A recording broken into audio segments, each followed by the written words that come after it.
الرحمن الرحيم شهر رمضان الذي أنزل فيه القرآن هدى للناس وبينات من الهدى والفرقان فمن شهد منكم الشهر فليصم ومن كان مريضا أو على سفر فعدة من أيام أخر يريد الله بكم اليسر ولا يريد بكم العسر ولتكملوا العدة ولتكبروا الله على ما هداكم ولعلكم تشكرون صدق اللہ العظیم۔ ترجمہ: ماہ رمضان وہ ہے جس میں قرآن مجید نازل کیا گیا، جس کا وصف یہ ہے کہ وہ لوگوں کے لیے ہدایت ہے اور ہدایت کے صاف اور واضح اور حق سے باطل کو جدا کرنے والا دلائل کا مجموعہ ہے۔ بس جو شخص بھی تم میں سے اس مہینے کو پائے تو اس کو چاہیے کہ اس پورے مہینے کے روزے رکھے، اور جس شخص بیمار ہو یا سفر میں ہو تو اس کو اس کے ذمے دوسرے دنوں میں اس کی گنتی پورا کرنا ہے۔ اللہ تبارک و تعالیٰ کو تمہارے لیے آسانی منظور ہے اور اس کو تمہارے دشواری منظور نہیں ہے۔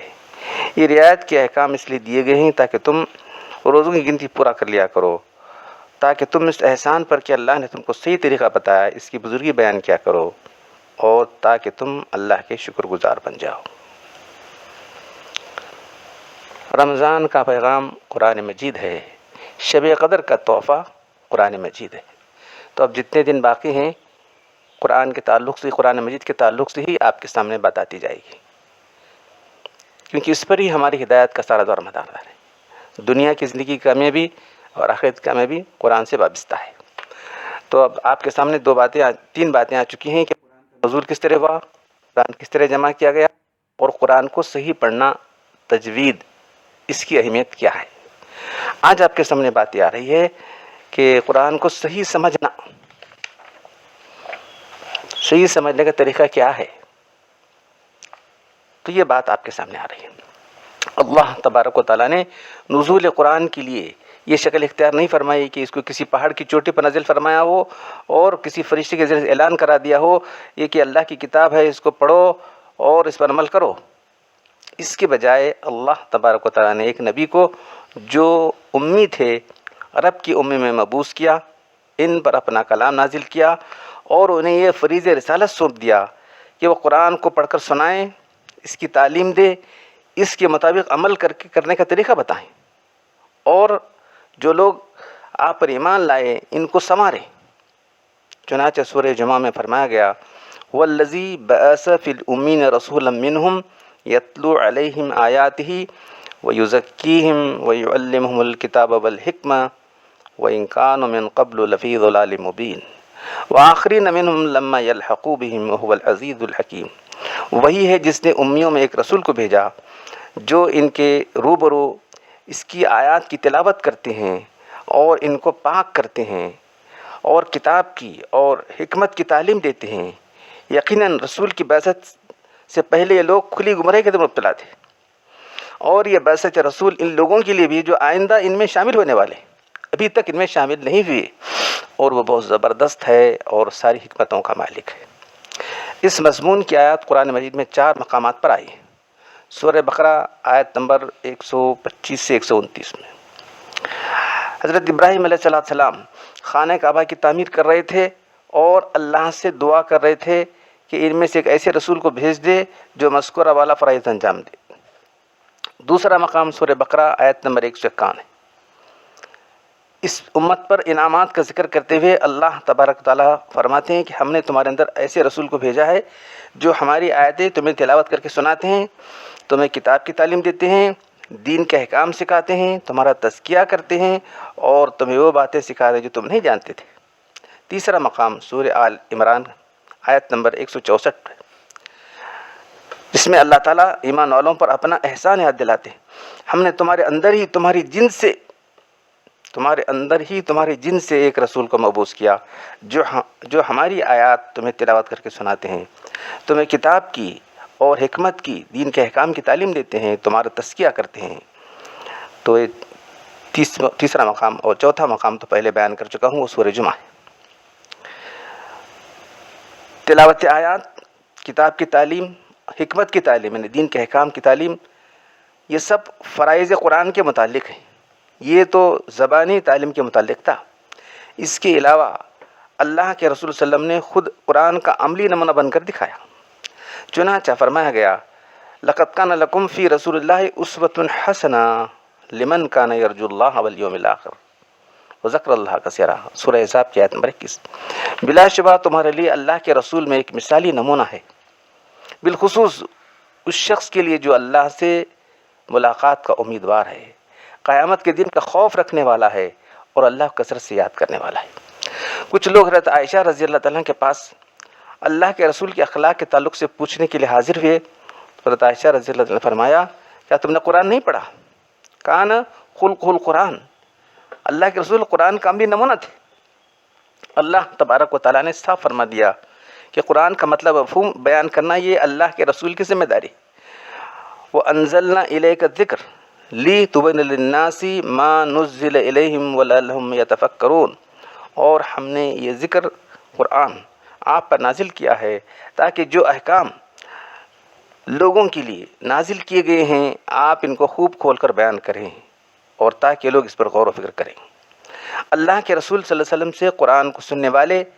اس کی تعلیم حاصل کرنے والے اور عمل کا طریقہ سیکھنے والے حضرات صحابہ کرام تھے۔ صحابہ کرام نے جو کچھ اللہ کے رسول صلی اللہ علیہ وسلم سے حاصل کیا تھا اس کو محفوظ رکھا اور امت تک پہنچایا۔ قرآن کے سب سے بڑے مفسر ترجمان القرآن حبر الامت حضرت عبداللہ بن عباس رضی اللہ تعالیٰ نے، جو آپ کے چچا حضرت عباس کے فرزند ہیں، آپ صلی اللہ علیہ وسلم کی وفات کے وقت 12 یا 13 سال کی عمر کے تھے۔ آپ صلی اللہ علیہ وسلم نے ان کے حق میں دعا دی اللہم فقہہ فی الکتاب، اے اللہ تو اس لڑکے کو کتاب کی تعلیم دے، کتاب کی سمجھ عطا فرما۔ اللہم فقہہ فی الدین، اے اللہ تو اس بچے کو دین کی سمجھ عطا فرما۔ اس دعا کی تاثیر تھی کہ حضرت ابن عباس رضی اللہ تعالیٰ عنہ دین کے سب سے بڑے عالم اور فقیہ بن گئے۔ اللہ کے رسول کی وفات کے بعد تمام اکابر علماء صحابہ کرام کے پاس جا کر آپ نے دین کا علم حاصل کیا۔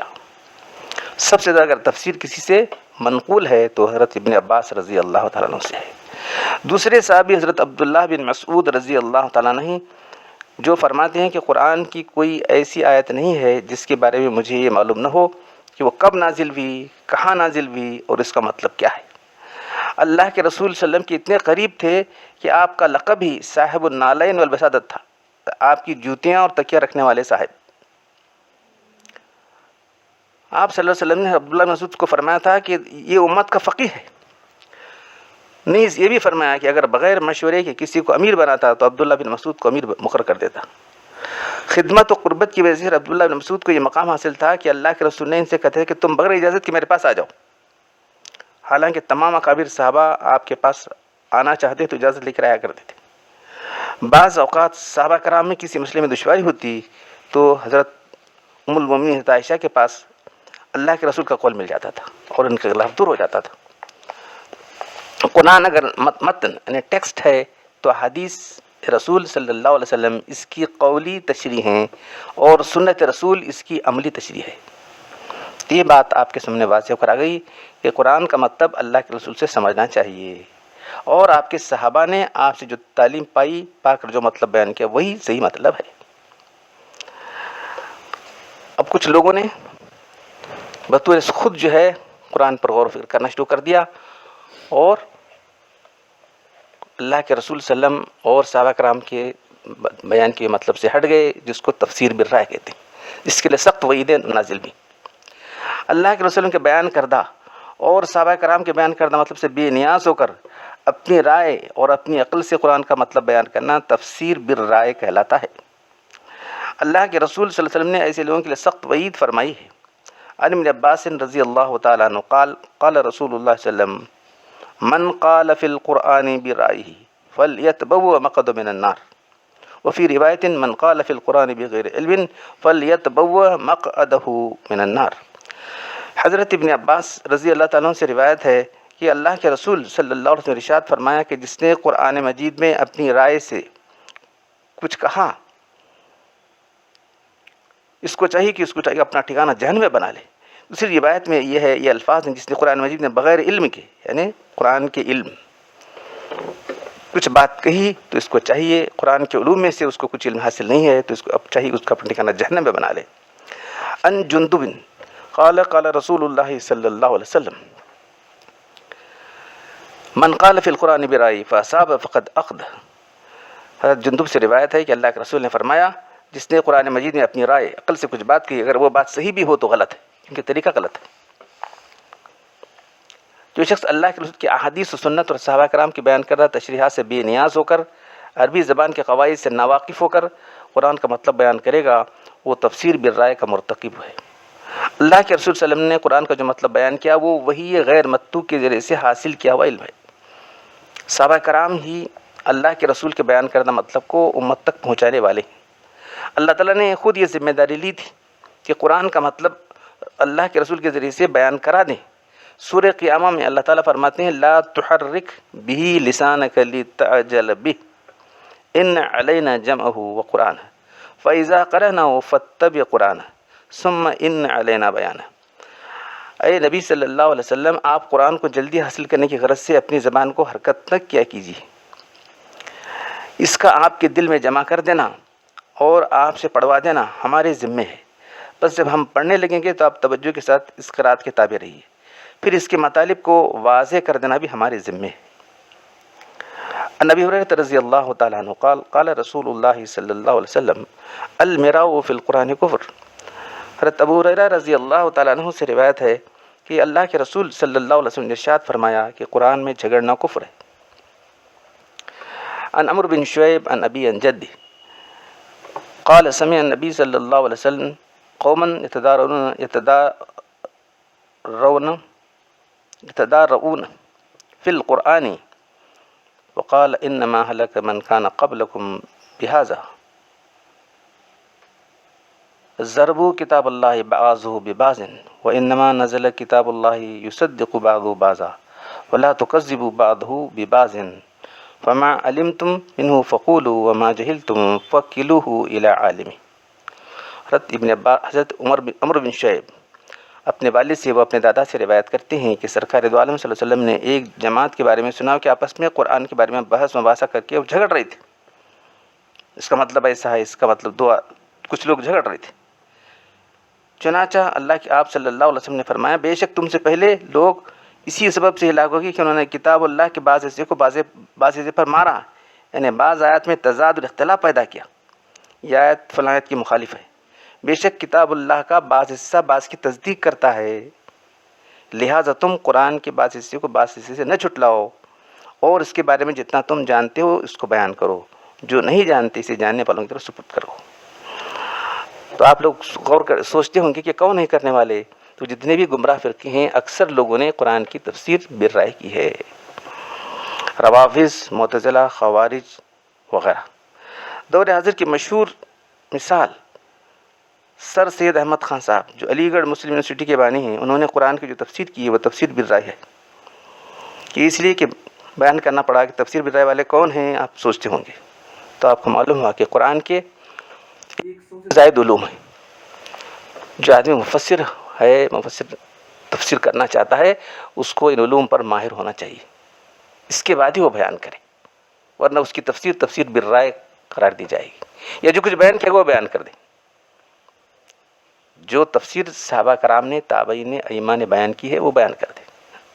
تو یہ اللہ کے رسول صحابہ کرام نے جو اسے بیان کی تھی اس کی روشنی میں ائمہ کرام نے دین کے احکام، فرض، سنت، واجب، یہ ساری چیزیں جو ہے اس سے اخذ کی اور امت کے لیے آسانی پیدا کر دی، اور 4 مکاتب فکر حنفی، شافعی، مالکی اور حنبلی جو ہے وجود میں آ گئے، ایک دوسرے کی مخالف نہیں، اخذ کرنے کا انداز الگ الگ ہے، ایک صحابی، ایک امام اس کو واجب کرے، دوسرے فرض کرے، کوئی بڑی فرق کی بات نہیں۔ تو یہ احکام کہاں سے آیا ہے آپ سوچتے ہوں گے، تھوڑا سا جو اختلاف ہے وہ کہاں سے آیا یہ آپ سوچتے ہوں گے۔ تو یہ جو احادیث اور جو سنتیں اللہ کے رسول کی تھیں اس کی روشنی میں ائمہ نے اپنے اصول مقرر کیے، فقہ کے اصول کس طرح سے ان سے احکام اخذ کیا جائیں، تو اس کے لیے بہت بڑے گہرے علم کی ضرورت ہے۔ تو ائمہ نے پوری زندگیاں لگا دی، پوری زندگیاں لگا کے عوام الناس کے لیے آسانی ہو کہ جو ہے عمل کرنے کے لیے، اور ہر آدمی یہ اطمینان کرے کہ میں جو عمل کر رہا ہوں بالکل شریعت کے مطابق کر رہا ہوں۔ تو آج دو باتیں آپ کے سامنے آئیں، یہ کہ قرآن کو صحیح سمجھنا کس طرح سے ہے، پھر دوسری بات ہے کہ تفسیر بالرائے کیا ہے۔ اللہ تعالی ہم سب کو جو ہے اللہ کے رسول کی سنت پر چلنے کی توفیق عطا فرمائے۔ وآخر الدعوانا الحمدللہ رب العالمین۔